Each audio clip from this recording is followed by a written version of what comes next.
I always thought buying land meant owning peace, a quiet sanctuary away from the chaos of city life. Turns out, I was wrong. Because even though I wasn't part of any neighborhood, the HOA next door didn't care. To them, I was just another problem waiting to be handled. I should have known something was off when I first moved in. My land stretched for acres, untouched and beautiful, with rolling fields and a thick tree line marking the boundary. No fences, no subdivisions, just open space and a small house I'd been fixing up. It was exactly what I wanted, until the day they showed up. It started like a joke. A neatly dressed woman, clipboard in hand, walked straight onto my property like she owned the place. I was out back working on my shed when I noticed her standing there, peering around like a real estate agent scoping out a new investment. I wiped my hands on my jeans and walked over, trying to keep my irritation in check. "Can I help you?" I asked. She barely acknowledged me, eyes scanning my yard before flicking down to the clipboard.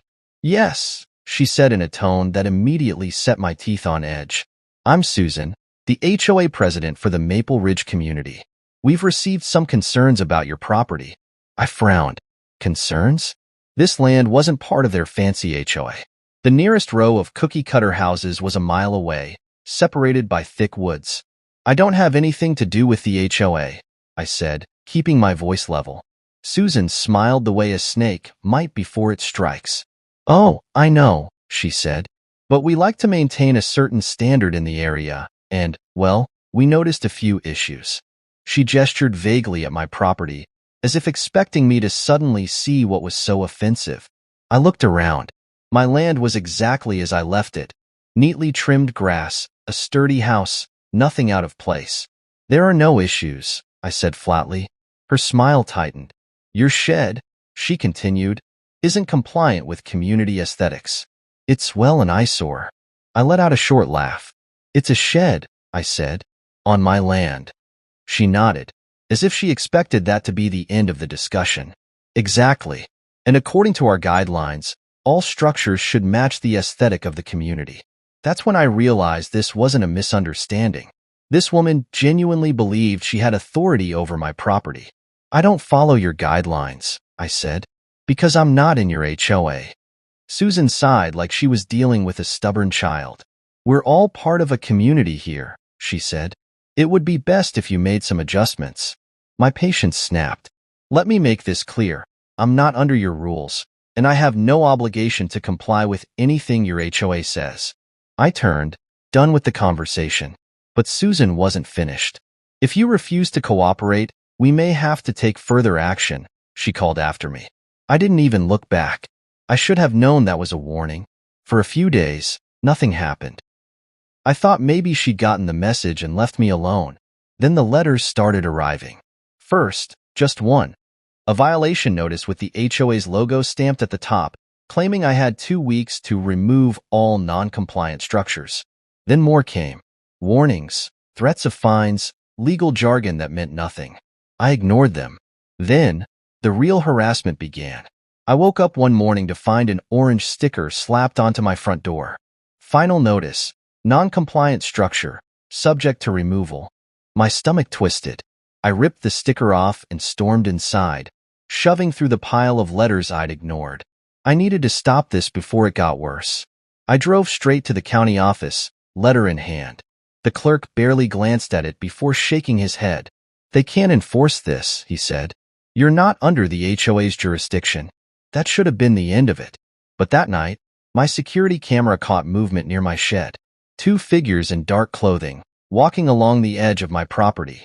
I grabbed a flashlight and stepped onto my porch. "Hey!" I called out. The figures bolted. I ran forward, heart pounding, but by the time I reached the edge of my land, they were gone. I checked the cameras again. They had been trying to remove my shed's lock. The next morning, a sheriff's deputy pulled into my driveway.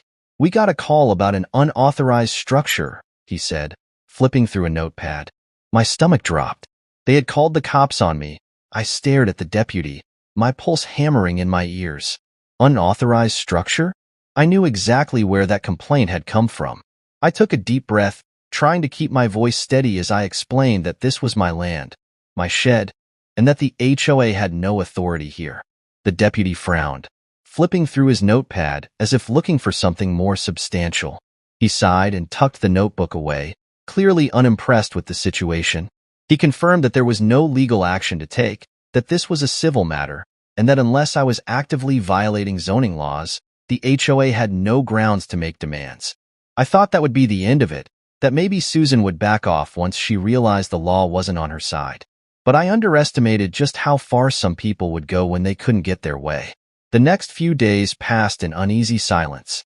No more letters, no more late-night trespassers, no more unexpected visits. It felt too quiet, like the calm before a storm. My instincts were right. That Friday morning, I stepped outside to find my shed's door wide open, the lock broken, and the inside ransacked. My tools were missing, my neatly organized shelves upturned, and a massive red X had been spray-painted on the back wall. My stomach twisted into a knot of anger and disbelief. This wasn't just intimidation anymore. This was destruction. I checked the security cameras, but whoever had done it had been careful, avoiding direct angles and covering their faces. But I didn't need proof to know who was behind this. Susan wanted me gone, and if she couldn't push me out with fines and violations, she was going to make my life hell until I left on my own. I wasn't going to let that happen. I drove straight to the sheriff's office, filed a formal complaint, and handed over the security footage. The deputy nodded, making notes, but I could see it in his face. He wasn't convinced anything would come of it. Without clear evidence linking Susan or anyone from the HOA to the vandalism, it would just be another unsolved crime. That thought sat heavy in my chest as I drove home, my mind racing. I needed to do something. I needed to show them that they weren't scaring me away. That night, I installed more cameras, floodlights, and even a motion sensor alarm near the shed. If they tried this again, they wouldn't get away so easily. For a while, it seemed to work. Days passed without incident, and I almost let myself believe that maybe, just maybe, they had backed off. Then came the night that changed everything. I was jolted awake at 2 in the morning by the shrill sound of my motion alarm going off. My pulse spiked as I grabbed a flashlight and rushed to the window, scanning the yard. Shadows flickered just beyond the tree line. Someone was out there. I didn't hesitate. I grabbed my phone, dialed 911, and sprinted outside. The cold air burned my lungs as I ran toward the shed, flashlight sweeping across the yard. The light caught movement, figures darting through the trees, disappearing into the dark. My breath came fast and heavy as I reached the shed, the doors swinging open. The shelves had been overturned again, but this time, something was different, something worse. A single sheet of paper lay in the center of the floor, weighed down by a rock. I picked it up with trembling fingers and read the words scrawled in bold, angry letters. Leave. My grip tightened around the paper as the sound of sirens grew closer. A few minutes later, red and blue lights flashed across the property as a patrol car pulled up. The deputy stepped out, a familiar face from before, his expression shifting from tired indifference to concern as he took in the scene. I handed him the note, my other hand shaking with adrenaline. He looked at it, then at me, his jaw tightening. This wasn't just an HOA dispute anymore. This was a threat. I told him about the figures I had seen, the break-ins, the vandalism. He listened, nodding, then told me he'd file a full report and increase patrols in the area. It was something, but not enough. Because deep down, I knew Susan and her people weren't done. They were just getting started. The next morning, I got the proof I needed. My security cameras had captured it all. Blurry figures moving through my property, a group of 3, their faces mostly obscured, but one of them was unmistakable. The posture, the build, the way they moved, it was Susan. My blood boiled as I watched the footage, my hands clenched into fists. This was no longer just intimidation. This was trespassing, harassment, maybe even conspiracy, and I wasn't going to let them get away with it. I transferred the footage onto a USB, grabbed my keys, and drove straight back to the sheriff's office. This time, when I walked in, I wasn't just filing a complaint. I was pressing charges. The sheriff's office felt colder than usual as I placed the USB on the counter, my pulse hammering in my ears. The deputy from before, the one who had dismissed my earlier complaints as a civil dispute, leaned forward and plugged the drive into his computer. His eyes narrowed as the grainy footage played. 3 figures moving under the cover of darkness, slipping past my cameras, vandalizing my shed. Then came the moment that mattered most. Susan, clear as day in a brief flash of light, glancing toward the camera before yanking her hood back up. The deputy leaned back in his chair, rubbing his jaw. This wasn't just some petty HOA drama anymore. This was trespassing, criminal harassment, and destruction of property. He sighed, muttered something under his breath, then told me they'd be escalating the case. I could finally press charges. It should have been a relief. It should have felt like I was finally getting somewhere. But all I felt was a dull, simmering anger. Susan had been pushing me from the moment she stepped onto my land, convinced that she had the power to control me just because she ran an HOA. Now, she had crossed the line, and I wasn't about to let her walk away unscathed.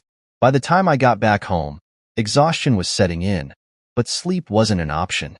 I double-checked the locks, adjusted the security cameras, and kept my phone within reach. The next morning, I got the call I'd been waiting for.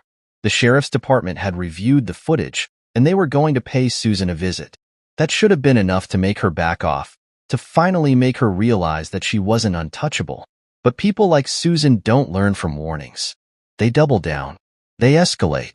And I should have known she wasn't done with me yet. The first sign came that evening. A letter, hand-delivered, stuffed into my mailbox. No HOA branding this time. Just a plain white envelope with my name scrawled in stiff, angry handwriting. I opened it, my fingers tightening as I read the words. "You've made a mistake. We don't want trouble, but if you keep pushing, you'll regret it." A warning. A threat. I could almost hear Susan's smug voice behind the words, like she still thought she had the upper hand. My jaw clenched as I crumpled the paper and tossed it onto the counter. If she thought intimidation was going to scare me into backing down, she was dead wrong. I had barely set the letter aside when the noise started. At first, I thought it was my imagination. Then I heard it again. The sound of an engine idling just beyond the tree line, where my property met the main road. Headlights flickered through the branches, a car sitting just far enough to stay hidden. Watching, waiting. I stepped onto the porch, my heartbeat steady, controlled. I didn't approach. I didn't call out. I just stood there, making sure they saw me too. The car hesitated, then peeled away, tires kicking up dust as it disappeared down the road. My fingers curled into fists. They were trying to make me nervous, trying to make me second-guess myself. But all they were doing was making me more determined. The next morning, Susan finally made her move. I was outside checking my property lines when I heard the distant wail of sirens. At first, I thought it was just a coincidence. Then I saw them. 2 squad cars, lights flashing, rolling up my driveway. My stomach twisted, but I forced myself to stay calm. I stepped forward as one of the officers climbed out, his expression unreadable as he scanned the area before settling his gaze on me. Then came the words that sent a bolt of rage through my veins. "We received a call about illegal structures on this property and reports of unsafe conditions." My fists clenched as I exhaled slowly. Susan had done it. She had actually called the cops on me. I kept my voice steady as I explained, yet again, that this was private property, that the HOA had no legal authority here, that the shed and everything else on my land were up to code. The officer listened, nodding occasionally, but I could see it in his face. He didn't want to be here. He knew this was a waste of time. After a few minutes of looking around, checking property records, and making a quick call, he sighed and turned back to me. There was no violation, no reason for law enforcement to be involved. This was nothing more than a baseless report. The officer apologized for the inconvenience, got back into his car, and drove away. But I didn't feel relief. I felt something else entirely. I had tried to handle this the right way. I had ignored the letters. I had called the sheriff when things escalated. I had let the law take its course. But Susan wasn't stopping. And now, she had wasted police resources, dragging law enforcement into a personal vendetta. That was the moment I decided that I wasn't just going to fight back. I was going to end this. That night, I didn't sleep. Not because I was scared, but because I was done. Susan had gone too far, and it was time to push back harder than she ever expected. She thought she could harass me into submission. wear me down until I either complied or left, but she had underestimated me. The next morning, I made calls. First, to my lawyer, then to the county zoning office, then to a friend who worked in local government. By the time I was done, I had everything I needed to make her life a nightmare. Susan had been so busy trying to intimidate me that she had forgotten one crucial detail. She wasn't untouchable either. I had my lawyer draft a cease and desist letter citing harassment, trespassing, and defamation. I sent copies to the HOA board, the sheriff's department, and the county office. Then I filed a formal complaint against Susan, detailing every single incident, from the trespassing and vandalism to the false police reports. I even included the security footage. But I wasn't done. My contact at the county office confirmed something I had suspected but hadn't been sure about. Susan had been bending the rules herself. It turned out she had made unapproved alterations to her own property, violating HOA and zoning regulations. By the end of the week, the county had opened an investigation into her violations. At the same time, my lawyer had successfully pushed forward with legal action, meaning that Susan wasn't just dealing with a simple complaint anymore. She was facing real legal consequences. I didn't hear from her for days. No letters, no threats, no HOA nonsense. It was eerily quiet, and I knew that meant she was scrambling. Then, one evening, just as the sun was setting, I caught movement at the edge of my property. I stepped onto the porch, arms crossed, and waited. Slowly, Susan emerged from the tree line, her face tight, her usual smugness replaced with something else. She stopped a few feet away, shifting uncomfortably as if she was debating what to say. I didn't move. I didn't give her an inch. She cleared her throat, muttered something about a misunderstanding, about how things had gotten out of hand, about how maybe we could come to an agreement. I didn't say a word. I just stared at her until she realized that whatever power she thought she had was gone.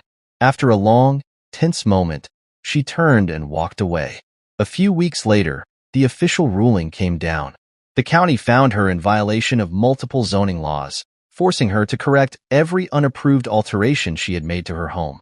The sheriff's department issued a formal warning regarding the harassment and trespassing complaints, putting her on notice that any further incidents would result in criminal charges. And the final blow? The HOA board, tired of the legal battles and negative attention, voted to remove her as president. Just like that, the woman who had made it her mission to control me lost everything. I watched from my porch as a moving truck pulled into her driveway one morning. She was leaving. For good. I took a deep breath, feeling a weight lift off my chest as I watched her house grow emptier by the hour. By nightfall, she was gone. No more threats. No more harassment. Just silence. I spent the next few weeks enjoying the peace I had fought so hard for. The land felt different now. Lighter, freer, truly mine in a way it hadn't felt before. My shed was rebuilt. My security cameras stayed up, and the pile of old violation letters ended up as kindling in a bonfire one evening. I had one. Not just against Susan, but against the idea that someone else could dictate what I did on my own land.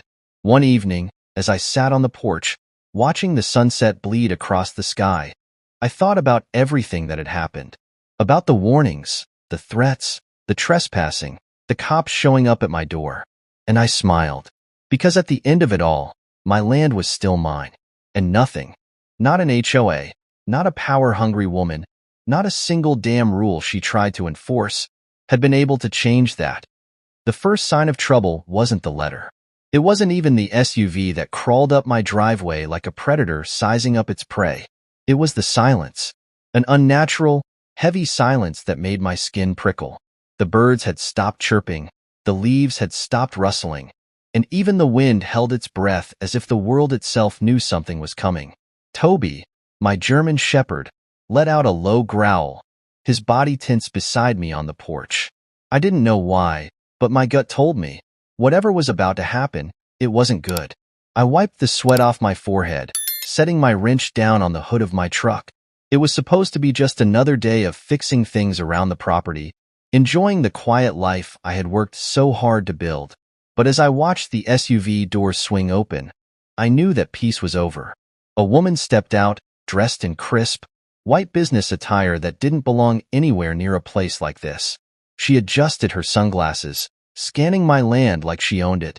Her movements were sharp, controlled, too precise, like she was here on a mission. And from the way her red-painted lips curled into a tight smirk, I could already tell I wasn't going to like what she had to say. She strode toward me with the confidence of someone who had already decided they were in charge. I didn't move, didn't speak, just let Toby's steady growl do the talking for me. The woman finally stopped a few feet away, tilting her head slightly, as if sizing me up. Then, without a single greeting, she said the words that would change everything. This land should belong to the community, and I'm here to make sure that happens. For a moment, I just stared at her. I must have misheard. This land? My land? The place I had bought with my hard-earned money? The place I had built with my own two hands? My lips parted, but I couldn't even find the words at first. Instead, I let out a short, humorless laugh, wiping my hands on my jeans as I stepped forward. You're kidding, right? I finally said, my voice flat. She didn't flinch, didn't waver. Her smirk deepened, like she was enjoying this. I assure you, I'm very serious. The Homeowners Association has reviewed the current layout of the area, and we believe this property is better suited as a shared recreational space. A park, if you will. A place for the community to enjoy nature. I blinked. I had heard a lot of nonsense in my life, but this was a new level of insanity. There is no homeowners association here, I said slowly, watching her reaction. Now, she did something that made my blood run cold. She smiled wider, as if she had been waiting for me to say that. Oh, but there is, she said, clasping her hands together. It was recently formed to oversee community regulations and improvements. And as per our new guidelines, privately owned land that serves no active purpose can be reassigned for the greater good. I felt something sharp coil in my chest. Anger. Not the quick, hot kind, but the slow, simmering kind that felt like it was sinking into my bones. Lady, I don't know who you think you are, but this is my land. I bought it. I own it. And no made-up HOA is going to tell me otherwise. Her expression didn't change. If anything, she looked amused, like I was a child throwing a tantrum over something inevitable. You'll find that the legal documents say otherwise, she said smoothly, pulling a neatly folded paper from her bag and holding it out to me. The county has already approved the reassignment process. You'll receive an official notice within the week. In the meantime, we suggest you begin making arrangements. Of course, if you choose to resist, there will be consequences. Toby barked sharply at her last word, his hackles raised, his teeth bared. My fingers curled into fists at my sides. This wasn't just some pushy neighbor complaining about fences or noise. This was a takeover. A full-scale attempt to steal what was mine, dressed up as community service. I didn't take the paper. I didn't even look at it. Instead, I took a slow, deliberate step forward, closing the distance between us until I was just within her personal space. Her smirk faltered just a fraction. You listen to me, I said, my voice quiet but firm.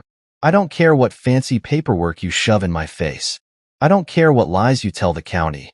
This land is mine, and if you, or anyone else, tries to take it from me, you're going to regret it. For the first time, a flicker of something crossed her face. Not fear, exactly, but surprise.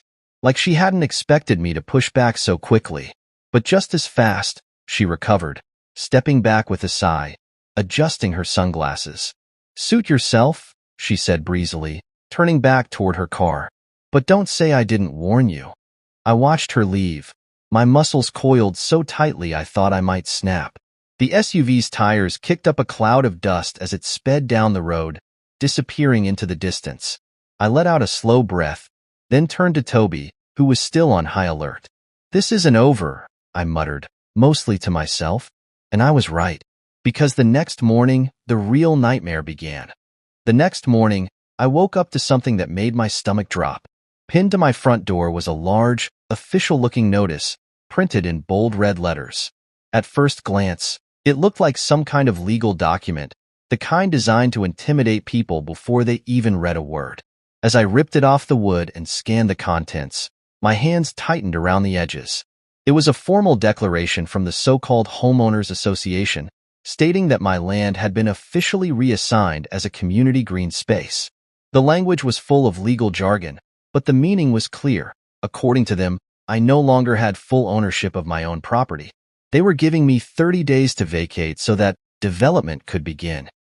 My pulse pounded in my ears as I read and reread the notice, trying to process the absurdity of it. This was illegal.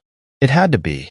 There was no way an HOA could just materialize out of nowhere and claim authority over my land. I hadn't signed anything, hadn't agreed to anything, hadn't even been notified that any of this was happening until that smug woman had shown up yesterday. My gut twisted as I realized just how serious they were. This wasn't just a threat to harass me into moving. They were coming after my home with real paperwork, real procedures, real legal backing, or at least the illusion of it. Toby barked from inside, sensing my tension, but I barely heard him as I marched back into the house and grabbed my phone. My first call was to the county office. I waited through several rings, my jaw clenched so tightly I thought my teeth might crack. Finally, a bored-sounding clerk picked up. I didn't waste time with pleasantries. I gave them my address, told them about the notice, and demanded to know what was going on. There was a pause on the other end, then the sound of keys clacking on a keyboard. My fingers tapped impatiently on the counter as I waited for an answer, my blood pressure climbing by the second. When the clerk finally spoke again, their voice was hesitant, like they were choosing their words carefully. They confirmed that, yes, my property had technically been annexed into an HOA, and that, yes, there was a file stating that the land had been designated for public use. But when I asked for details, for proof of how this had been approved without my consent, their response made my skin crawl. The HOA had been registered under a single name, the same woman who had shown up at my house yesterday. Apparently, she had filed a community petition, claiming that local residents had voted in favor of turning my land into a public park. The problem was, there were no local residents. My nearest neighbor lived miles away. There was no community to vote on anything. I gritted my teeth as I forced my voice to stay calm, asking them how something like this could even happen. The clerk sighed, muttering something about loopholes in property laws, about how sometimes petitions could be approved provisionally if no one disputed them within a certain time frame. My stomach dropped as the reality of it set in. The HOA had done this quietly, probably filed the paperwork while I was completely unaware, waited just long enough for the deadline to pass, and now they were trying to hit me with an eviction notice before I could fight back. It was calculated, deliberate. They had played the system perfectly to trap me. My hand tightened around my phone as I asked one final question, the one thing that mattered most. Was there a way to fight this? The clerk hesitated again before finally admitting that yes, I could file an appeal. But it wouldn't be easy. It would require legal action, time, and money. And if the HOA was willing to fake a community petition, there was no telling what else they were willing to do to keep their claim standing. I barely heard the rest of what they said before I hung up, my mind already racing ahead. I needed a lawyer. Fast. But before I could even start looking, I noticed something out the window that made my anger surge to a whole new level. The woman, her, was back. And she wasn't alone. I stormed outside, my heart hammering as I saw them. 3 men stood beside her, dressed in cheap security uniforms, the kind that were supposed to look official but meant absolutely nothing. One of them was holding a clipboard, glancing around my land as if he were already making plans for what to do with it once I was gone. The woman herself stood with her arms crossed, that same smug smirk on her face, as if she had already won. My fists clenched as I closed the distance between us, but before I could say anything, she casually gestured to the clipboard in the man's hands. She told me that this was a preliminary assessment, that they were simply here to survey the land in preparation for the transition.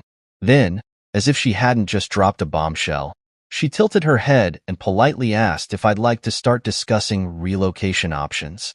I had never wanted to hit someone so badly in my life. I took a deep breath, barely keeping my temper in check as I told them to get the hell off my property. The woman sighed dramatically, as if I was being unreasonable. She reminded me that I had been formally notified, that legal action was already in motion, and that fighting back would only delay the inevitable. When I still didn't budge, she gestured to the security men, telling them to document the property while she handled me. The men started walking through my land, taking notes, looking around as if they already owned the place. That's when I snapped. Without thinking, I grabbed my phone and dialed the sheriff's office. The woman's expression flickered with the briefest hint of surprise, but she quickly masked it, tilting her head with amusement. She asked me if I really thought the police were going to do anything about this. After all, she had the paperwork, the county's approval, and the weight of a legally recognized HOA behind her. But I wasn't playing her game. I told the dispatcher exactly what was happening, emphasizing that these people were on my land without my permission, that they were refusing to leave, and that they were actively trespassing. The woman's amusement faded slightly when I mentioned that last part. Maybe she had expected me to just roll over, to accept that I had already lost. Maybe she thought I wouldn't have the guts to push back. But she had underestimated just how far I was willing to go to protect what was mine. The dispatcher told me that a deputy would be sent out immediately. The woman's expression darkened slightly as she signaled for her men to stop what they were doing. She straightened her jacket, then told me, in a tone that was far too calm, that this wouldn't end well for me. Then, with a final smirk, she turned on her heel and walked back to her SUV, her security goons trailing behind her. I watched as they drove away, the dust from their tires lingering in the air like a warning. My pulse was still racing, my entire body tense, but I refused to let myself feel defeated. They thought they could intimidate me into giving up. They thought that, just because they had manipulated the system, I would roll over and let them steal my home. But they had just made a huge mistake. They had pushed too hard, too fast. And now, they had gotten the police involved.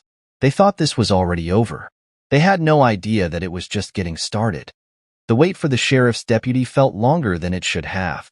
My pulse was still hammering in my ears, my muscles tense as I paced back and forth on my porch, eyes fixed on the long dirt road leading up to my property. Toby sat by my feet, ears twitching every time the wind rustled the trees, sensing the shift in the air. He wasn't barking anymore, but he wasn't calm either. He could feel it too.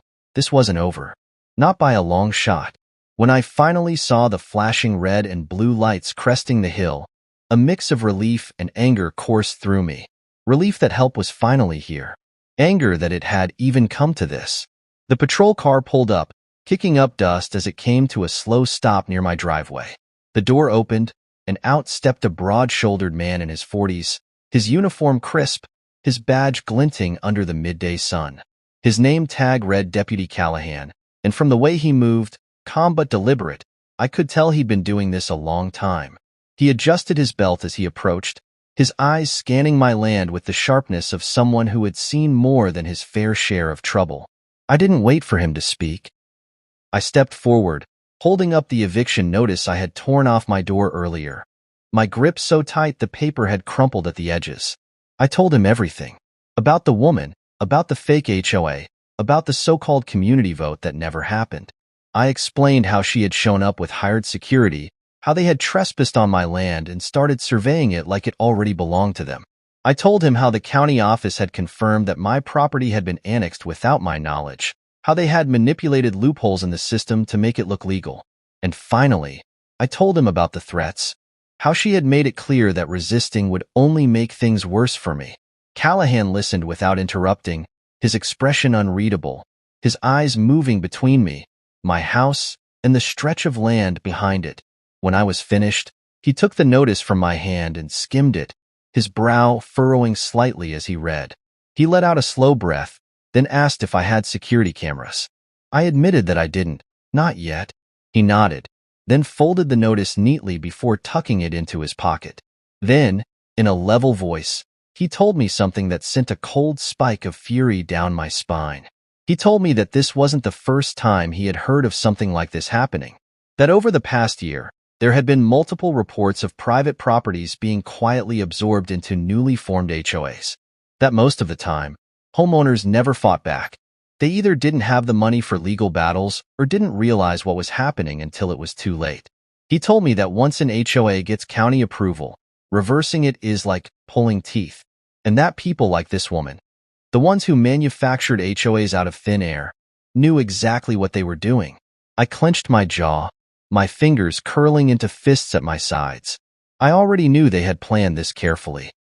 But hearing Callahan say it, hearing him confirm that this wasn't just some fluke, but an intentional, well-orchestrated scam, made my blood boil.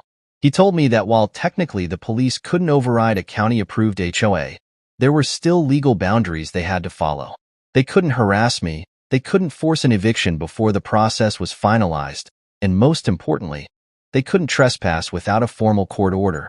If they did, that was a criminal offense. And that was something Callahan could act on. That was what I needed to hear. I asked him what I could do next, what my best option was to stop this before it spiraled out of control. He told me to lawyer up immediately, to challenge the HOA in court before they had a chance to solidify their claim. He told me to document everything, dates, times, interactions, anything that could be used as evidence that I was being targeted. He told me to get security cameras installed tonight, because if this woman was willing to send people onto my land once, she'd do it again. And finally, he told me that if she or her security tried to step foot on my property again without a warrant, I had every right to call him, and he would personally escort them off my land. That was the first real sense of power I had felt since this nightmare began. I thanked him, shaking his hand firmly before he headed back to his patrol car. He told me he'd keep a report on file in case things escalated, then tipped his hat slightly before driving off, leaving me standing in the dust of his departure. As soon as he was gone, I pulled out my phone and started making calls. First, I found a lawyer, Ethan Price, a real estate attorney with a reputation for tearing apart corrupt HOAs. When I told him my situation, he didn't even sound surprised. He told me to email him everything. The notice, the county documents, even the footage from my security cameras once I had them set up. He told me that I had a fight ahead of me, but it wasn't impossible to win. The next thing I did was drive into town to buy security cameras. I picked up multiple sets, ones with night vision, motion detection, and automatic cloud backups. If they tried anything, if they so much as stepped onto my land again, I would have them on video. I spent the rest of the evening installing them, one facing the driveway, one covering the front porch, another near the fence line, and one overlooking the back of the house. By the time I was finished, the sun had dipped below the horizon, casting long shadows across the land. Toby paced restlessly beside me, his tail low, his ears flicking at every sound. I knew exactly how he felt. I had done everything I could for now. I had the police involved, I had a lawyer, I had cameras. But deep down, I knew this wasn't the end. If anything, I had only escalated things. This woman had come in expecting compliance, expecting me to roll over and accept that my home had been stolen out from under me. She had tried to intimidate me, to make it seem like I had no choice. But now, I had done the one thing she didn't want me to do. I had fought back, and if I knew anything about people like her, it was that they hated losing. I locked up the house, double-checking the security feeds before heading to bed. But sleep didn't come easily. Every creak of the house, every distant rustle outside made my nerves tighten. My mind kept replaying the events of the day, kept spinning through possibilities of what she would do next. Because I knew she wasn't finished. I knew that someone who had gone through this much effort to steal my land wouldn't just walk away. And I was right. Because at exactly 3:17 a.m., Toby's deep, guttural growl pulled me out of sleep. The house was dark, the only light coming from the faint glow of my security monitor. I reached for my phone, blinking away the grogginess as I checked the camera feeds. My stomach dropped. There was movement near the fence line, a dark figure, lurking, watching. And then, just as my pulse started to spike, the screen flickered as a new alert popped up. Motion detected, front porch. My breath caught in my throat as I stared at the screen. The figure at the fence had barely moved, lingering just beyond the boundary of my property, but the real threat was closer. The front porch alert meant someone was right outside my door. My pulse pounded as I switched cameras, my fingers moving quickly over the screen. The grainy night vision feed flickered for a second before sharpening, and there it was, a shadow standing at the edge of the porch, just outside the frame of my motion light. Whoever they were, they knew exactly where to stand to avoid triggering it. Toby let out another low growl from his spot near the bed, his body stiff, ears pinned back. He could sense it too. Whoever was out there wasn't here by accident. The hair on the back of my neck stood up as I gritted my teeth, forcing myself to think. I wasn't about to make the mistake of walking outside blindly, not when I had no idea what I was dealing with. My phone was still in my hand, my thumb already hovering over the sheriff's number. I tapped the screen and pressed it to my ear, my other hand tightening around the handle of the baseball bat I kept by the door. The dial tone barely rang twice before a voice answered. The dispatcher on the other end was quick, professional, asking me to confirm the situation. I kept my voice low, explaining that there was an intruder on my property and possibly another one at the fence. The woman on the line immediately assured me that a patrol car was on the way, and as I watched the screen, my jaw clenched. The person at the fence hadn't moved, still just standing there. But the one on the porch, they were trying the door. A slow, deliberate turn of the handle. My pulse spiked as I tightened my grip on the bat. The door was locked, the deadbolt in place. But that didn't stop the unsettling feeling that crept up my spine. Whoever this was, they weren't just trespassing. They were testing me, seeing how far they could push before I reacted. My breathing stayed steady as I backed away slightly, still keeping my eyes locked on the screen. The figure on the porch hesitated for a moment, as if realizing the door wouldn't budge, then slowly turned toward the camera. A woman. Even in the dim lighting, I could recognize the sharp features, the perfectly styled blonde hair, the cold amusement in her expression. It was her, the HOA woman, the same one who had tried to intimidate me earlier, the one who had filed the fraudulent petition to steal my land. But what sent a fresh wave of anger through me wasn't the fact that she was here. It was the fact that she wasn't even trying to hide it. She was standing right in front of my camera, smirking, as if daring me to do something. My fingers curled tighter around my phone as the dispatcher told me the deputies were minutes away. I kept my voice level as I confirmed that the intruder was now identified. The woman was still standing there, unmoving, staring directly into the camera with that same smug expression, and then she reached into her coat pocket. My muscles tensed, adrenaline spiking. I couldn't see what she was pulling out, but I wasn't about to wait to find out. My other hand shot toward the light switch, flipping on the floodlights that surrounded my property.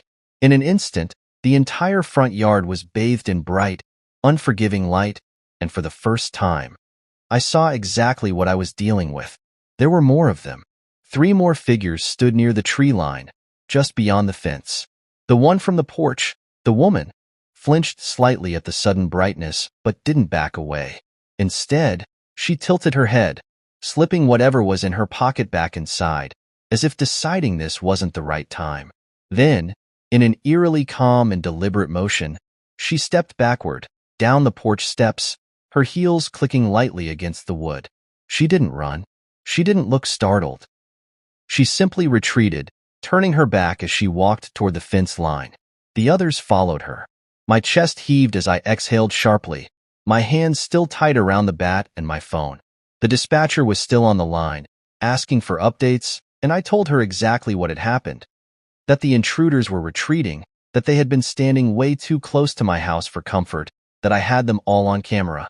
But the thing that kept clawing at my mind, that made my gut twist in a way I didn't like, was how calm she had been. This wasn't a failed break-in. This wasn't a random act of intimidation. This had been a message. Toby was still growling lowly, watching the screen as the figures disappeared beyond the fence. Seconds later, the sound of approaching sirens filled the air. A sharp beam of headlights cut through the darkness, and soon after, 2 sheriff's cruisers pulled up, their lights flashing as deputies stepped out, scanning the area with sharp eyes. I wasted no time explaining what had happened, showing them the footage, pointing toward the fence line where the woman and her people had disappeared. Deputy Callahan was there again, his face unreadable as he watched the footage replay on my phone.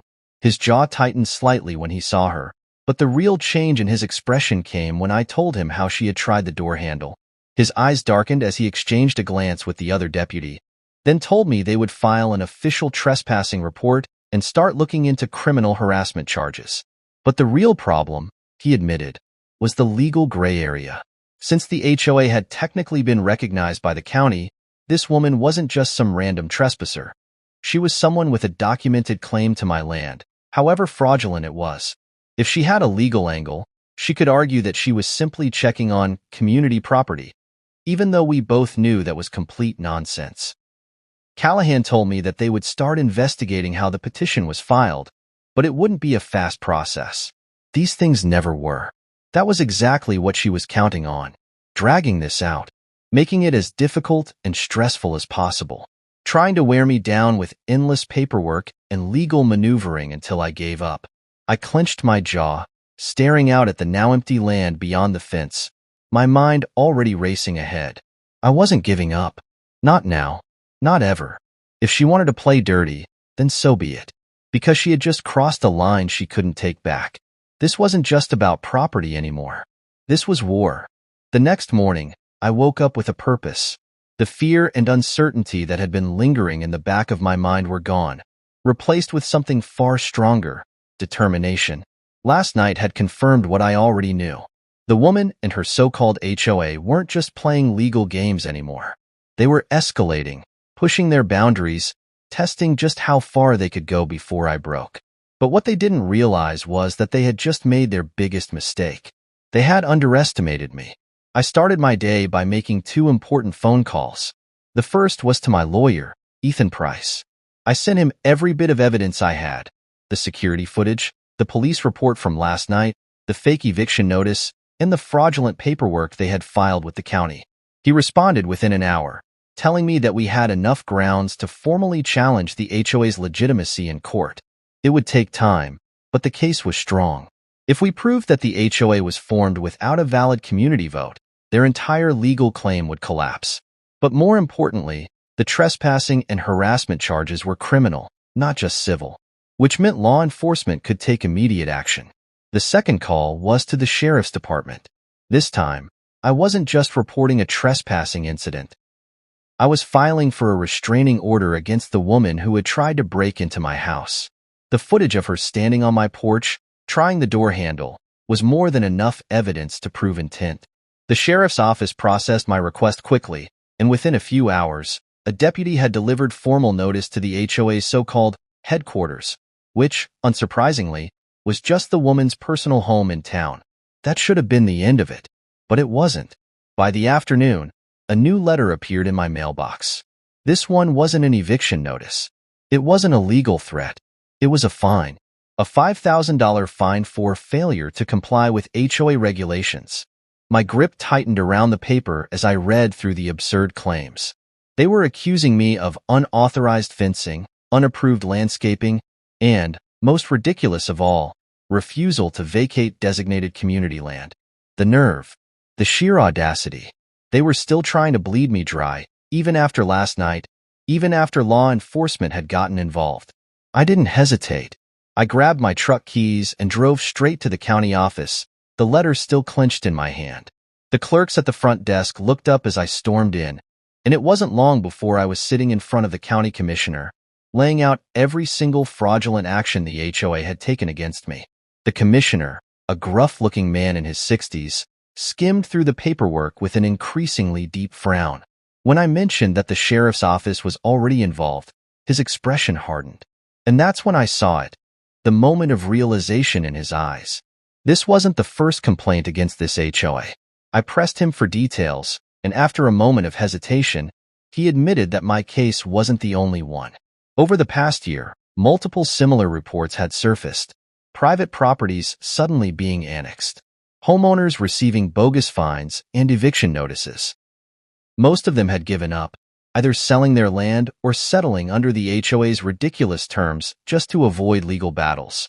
But now that the sheriff's office was directly involved, now that I was pushing back with evidence, the county was forced to take a second look. The commissioner promised to launch a full review of the HOA's status, but I wasn't leaving it at that. I made it clear.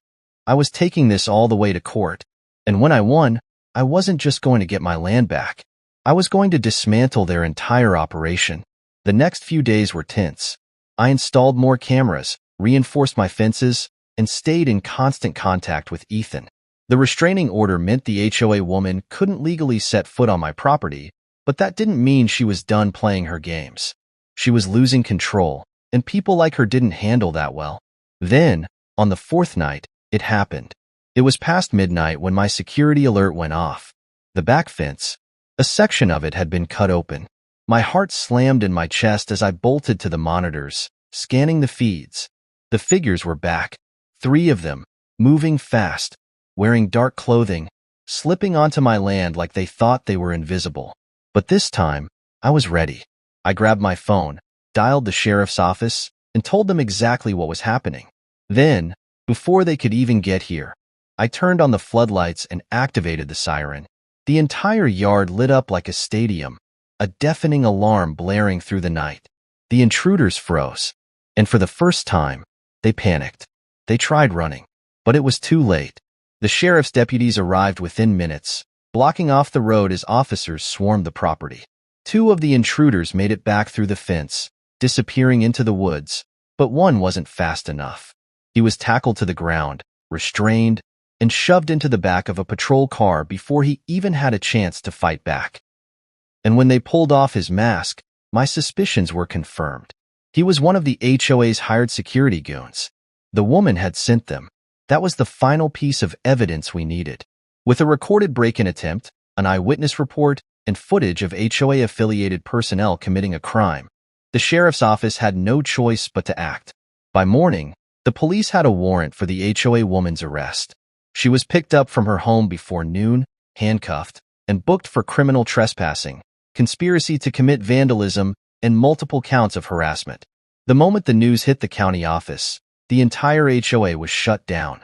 Her fraudulent petition was overturned. Every illegal fine, every bogus restriction, every false eviction notice she had ever issued was declared void. The county launched a full investigation into how she had been manipulating property laws, and before long, even more homeowners came forward with their own horror stories. She had spent over a year scamming people out of their land, but now she was facing serious jail time. And just like that, it was over. The peace I had fought so hard to protect was finally restored. My land was mine again, legally and unquestionably. The signs, the notices, the fake legal threats, they were gone. The HOA was dead. The woman who had tried to steal my home was rotting in a cell, her empire crumbling around her. A month later, I sat on my porch, watching the sun set over my property, Toby lying at my feet, his tail lazily thumping against the wooden planks. For the first time in weeks, there was no tension in my shoulders, no paranoia lurking in the back of my mind. Just peace. Real, undeniable peace. And as I took a slow sip of my coffee, I smiled. Because in the end, she lost.